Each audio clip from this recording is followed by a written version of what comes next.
Teman, kembali berjumpa dengan channel Oktapadita. Baik, pada kesempatan ini kita akan mencoba untuk mewawancarai salah satu teman yang sudah pernah mengikuti tes SKB dan saat ini dia juga sudah menjadi PNS di salah satu instansi kebetulan di pemerintah Kota Tomohon, dan kebetulan juga dia mengikuti jabatan fungsional perangkat komputer. Jadi kita akan coba untuk mencari tahu kira-kira pengalamannya seperti apa ketika mengikuti SKB, yang nantinya juga itu menjadi mungkin masukan buat teman-teman untuk menghadapi tes SKB nanti. Baik, bersama dengan kita sudah ada Doni, dan mungkin Doni bisa memperkenalkan diri terlebih dahulu, namanya, terus instansinya dari mana saat ini, dan formasi yang diikuti saat itu apa, Dan? Silakan, Dan.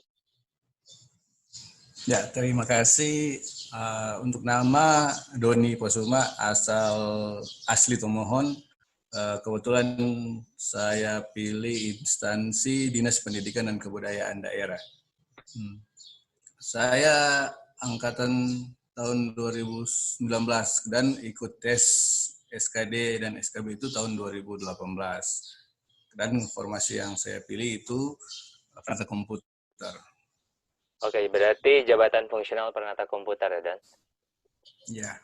Oke, waktu mendaftar ada nggak syarat kualifikasi pendidikan? Masih ingat nggak saat itu disyaratkan oleh pihak kepegawaian seperti apa?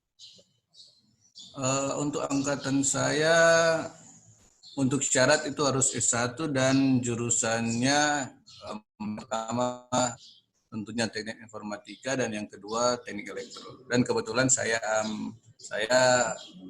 jurusannya teknik elektro. Teknik elektro. Iya, teknik elektro. Oke. Jadi ada dua, kira-kira teknik elektro dan juga teknik informatika untuk Ya, menjadi Jafung Pranata syarat. Komputer di jabatan yang dilamar. Oke, jadi di Dinas Pendidikan dan Kebudayaan Daerah Kota Tomohon. Oke, saat ini Ya. kami ingin cari tahu tentang pengalaman saat mengikuti SKD. Boleh tahu, Dan, kira-kira nilai SKD saat itu berapa? Seingat saya totalnya itu 325. Oke, 325. Dan saat itu peringkat ke? Untuk instansi yang saya pilih kan waktu itu ada sekitar 20-an orang pelamar. Oke. Namun waktu tes itu yang ikut hanya sekitaran 17 orang. Ya. Nah, dan kebetulan pada saat hasil SKD keluar, yang peringkat 1 itu saya sendiri. Oke. Yang dicari berarti berapa formasi saat itu dari 17 orang? Ya, formasi hanya satu yang dicari dari. Hanya satu. Untuk Dinas Pendidikan yang formasi perangkat komputer itu hanya satu. Berarti untuk lolos ke SKB ada 3 orang berarti? Iya, 3 Oke, orang yang 3 orang. ikut ke SKB. Oke, jadi itu terkait tentang SKD. Sekarang kita akan coba cerita tentang SKB. Jadi jenis ujian SKB kemarin bagaimana, Dan? Saya ikut yang CAT dan memang hanya dibuka untuk CAT untuk jenis ujiannya. Oke, berarti di instansinya hanya mengikuti CAT ya? Iya. Jumlah soal kira-kira masih ingat berapa, Dan? Dan juga waktu yang Jumlah soal diberikan? pada saat itu ada 100 nomor dan waktu pengerjaannya 90 menit. Menurut Doni, apakah waktu itu cukup untuk mengerjakan 100 soal tersebut? Secara pribadi, kalau menurut saya itu agak kurang cukup sih sebenarnya karena melihat soal-soal yang ada memang seharusnya itu 120 menit untuk 100 nomor tersebut. Oh gitu, jadi memang harus perlu strategi tertentu untuk menyelesaikan soal-soal tersebut ya? Ya, memang harus ada strategi tertentu.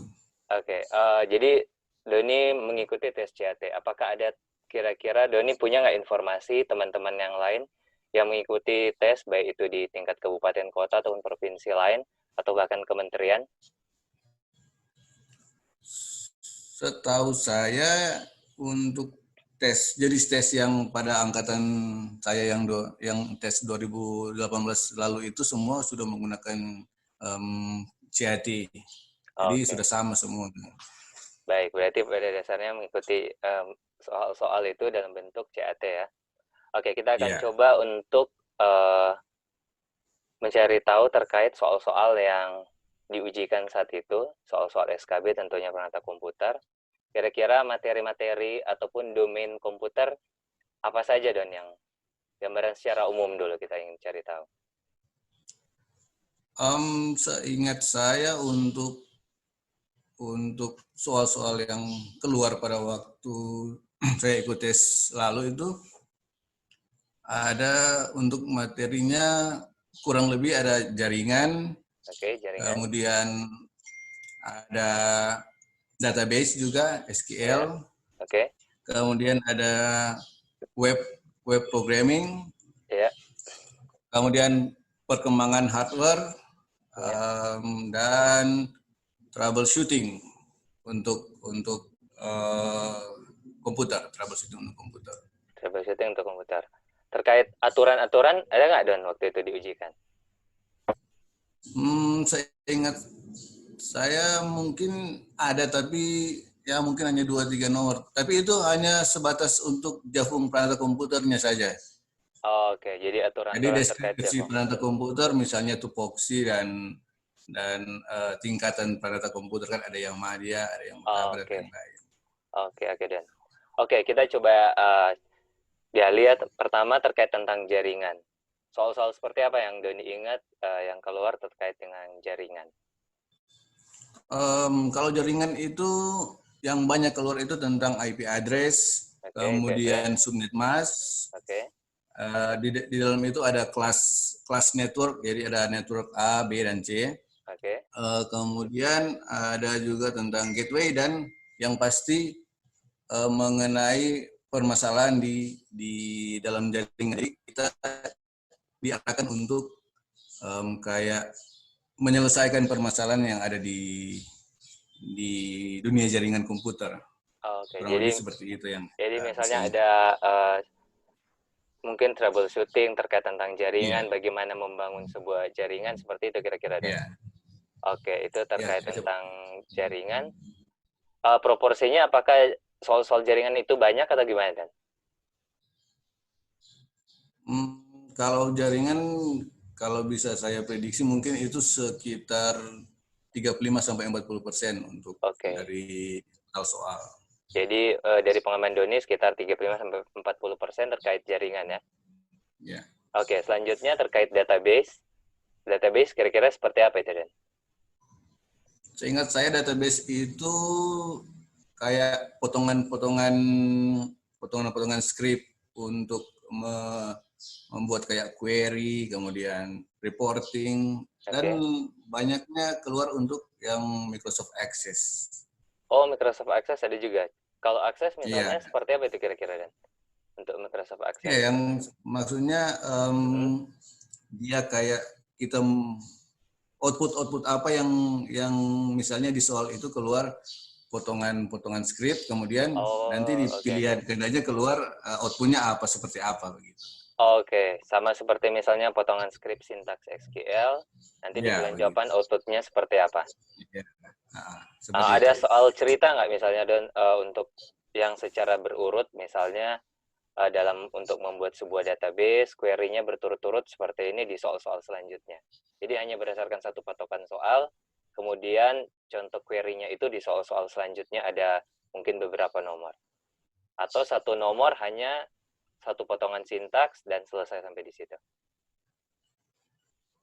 Kalau untuk database mungkin hanya satu persatu nomor. Tapi yang seingat saya yang ada satu potongan sintaks itu, maksudnya script, yang kemudian ada beberapa nomor yang berdasarkan soal tersebut itu ada di bagian web programming. Jadi ada sekitar satu soalnya, dia mencakup ada 2-3 nomor di bawahnya. Oke, mungkin tentang CRUD ya, create, read, update, dan delete terkait dengan database. Oke, jadi itu terkait database. Kemudian kita ke programming. Masih hafal nggak kira-kira bahasa pemrograman yang diujikan ataupun soal-soal itu seperti apa? Bahasa pemrograman apa yang digunakan? Yang saya ingat itu PHP kayak. Iya, PHP. Oh, PHP ya. Jadi pemrograman script untuk website itu. Iya, website. Memang website yang Oke. kebetulan yang keluar pada saat itu memang web programming sih. Web programming. Oke. Oh ya, tadi untuk database kira-kira proporsinya berapa persen? Kalau database mungkin dia hanya 10% karena hanya Oke. beberapa nomor yang seingat saya. Oke. Untuk programming berapa persen itu Programming kira-kira? juga hanya 10-15% paling banyak. Oke.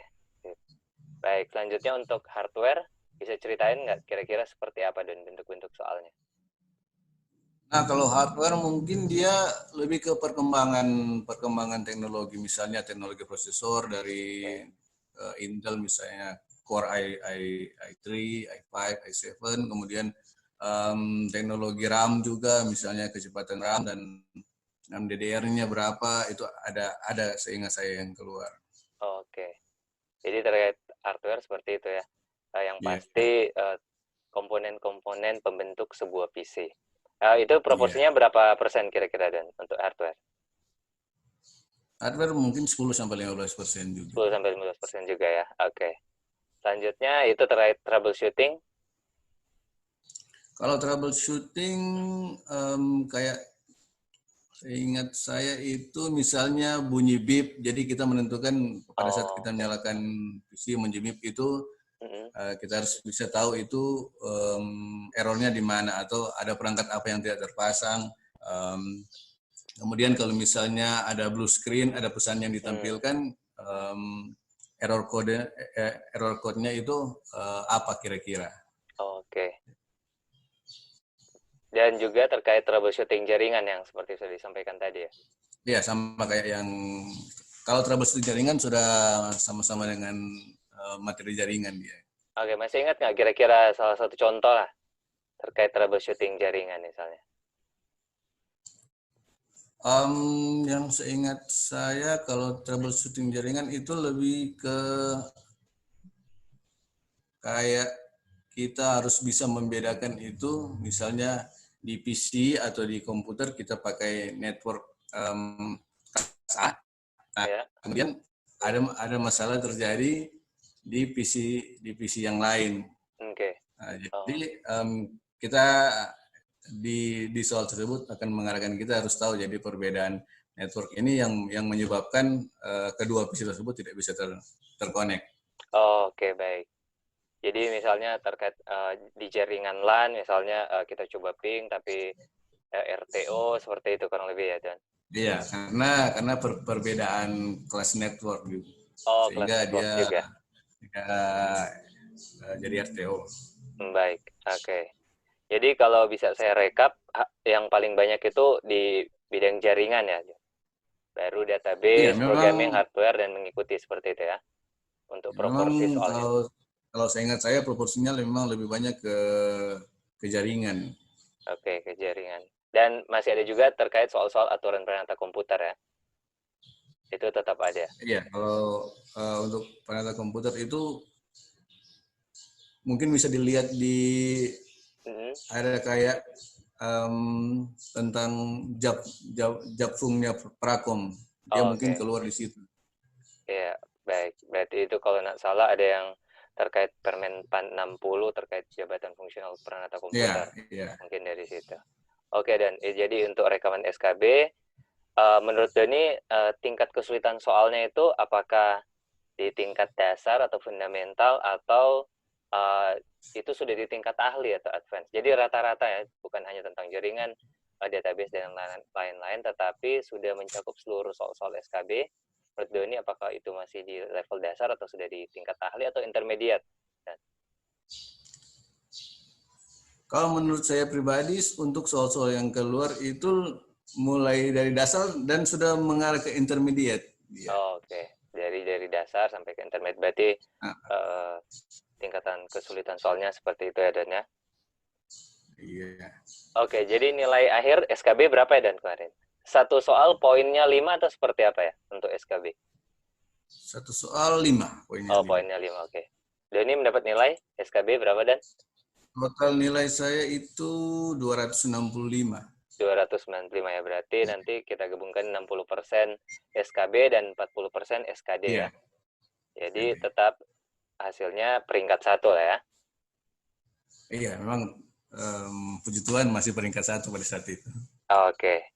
Jadi Dan, setelah mengikuti SKD dan SKB, kira-kira ada nggak yang bisa dibagikan kepada teman-teman yang menonton channel ini terkait tips-tips apa yang Dani bisa berikan untuk persiapan SKB Dan? Ya, mungkin yang utama memang kita harus persiapkan diri dengan sebaik mungkin. Kita harus banyak tahu memang perkembangan-perkembangan dunia komputer karena memang itu adalah bidang pilihan kita. Dan tips yang mungkin yang agak memang sedikit absurd yang saya lakukan yaitu memang hanya kayak kita lihat pengalaman-pengalaman untuk Japung kita, misalnya di YouTube ataupun kita baca-baca artikel pengalaman-pengalaman mereka yang ikut dari di situ. Pada waktu itu saya dapat menyimpulkan memang soal-soal prakom yang keluar memang tidak jauh beda. Memang mungkin untuk soal-soalnya hanya menggunakan satu bank soal tapi terdiri dengan ribuan nomor soal. Oke. Dan selanjutnya yang memang sebelum mulai kita harus pastinya harus berdoa untuk kiranya mendapat Hikmat lah untuk dapat ilham mengerjakannya. dari Oke. iya. Oke Dan, jadi saat ini status Dani sudah CPNS atau sudah PNS? Untuk sekarang masih CPNS, masih sementara Ya, menunggu. untuk pengalihan menuju ke PNS berarti ya. Ya. Dan ada juga pertanyaan-pertanyaan dari teman-teman. Jadi pekerjaan apa saja yang dihadapi oleh Doni saat sudah menjadi PNS di dalam hal ini yaitu jabatan fungsional penata komputer? Pada saat saya masuk kantor untuk pertama kali, saya masuk di bagian perencanaan di sekretariat. Oke. Jadi selain saya menjalankan tupoksi prakom, saya juga ditugaskan di bagian untuk anggaran Ya. dan kemudian di Dapodik Oh, Dapodik. Oke. karena di dinas pendidikan. Ya. Oke, ada lagi kira-kira pengembangan-pengembangan misalnya program atau terkait dengan TI di sana yang dihadapi oleh Yang Doni? saya lakukan memang hanya pengembangan jaringan di kantor itu Oke. dengan memaksimalkan web service yang ada, kemudian Oke. juga manajemen user untuk para pengguna internet di kantor. Jadi lebih teratur untuk penggunaan jaringan maupun internet di kantor. Oke, thank you Dan. Nah, pertanyaan selanjutnya, apakah bayangan saat Doni sebelum menjadi seorang PNS itu sama tentang dunia kerja dunia PNS itu jika dibandingkan saat Doni sudah menjadi seorang PNS dan mengabdi di pemerintah daerah? Kira-kira bayangannya sama nggak, Dan? Ya kira-kira kurang lebih sama karena memang saya keluarga juga sudah banyak yang PNS dan teman-teman Oke. juga sudah banyak yang di PNS, jadi sudah kayak ada visi. Jadi PNS itu memang seperti ini dan ketika memang sudah berada di ini memang ya kurang lebih sudah diperkirakan lah. Tapi Oke. ada juga yang memang baru dirasakan oh ternyata memang seperti ini ketika kita berada di dunia birokrat. Oke, Dan. Dan pertanyaan terakhir ini, pertanyaan pamungkasnya, apa sih alasan menjadi seorang PNS? Alasan utama saya memang kepastian. Jadi kan kalau seorang PNS itu kita tidak seperti pegawai lainnya kan yang Oke. misalnya ada kita takut ada misalnya pemberhentian kerja atau PHK dan lain-lain. Dan Ya. memang kan kebetulan saya juga sudah keluarga dan yang pasti untuk adanya kepastian jaminan untuk keluarga saya. Oke. Jadi itu alasan kenapa memilih menjadi seorang PNS. Baik. Oke. Jadi itu teman-teman, Doni sudah berbagi dengan kita tentang pengalamannya untuk mengikuti SKD, kemudian mengikuti SKB, jenis-jenis soal yang keluar, tips dan triknya juga sudah diberikan oleh Doni, sehingga itu bisa membantu teman-teman ketika teman-teman nantinya akan mengikuti ujian SKB di waktu yang akan ditentukan nanti. Tentunya ketika masalah terkait dengan COVID-19 itu pada saat video ini dibuat, masalah ini sedang melanda Indonesia, bukan hanya Indonesia tapi dunia. Jadi selamat mempersiapkan diri teman-teman sehingga apa yang dibagikan oleh Doni itu bisa berfaedah, bermanfaat buat teman-teman. Oke, terima kasih Don. Sukses Iya, ya, selalu. sama-sama. Oke.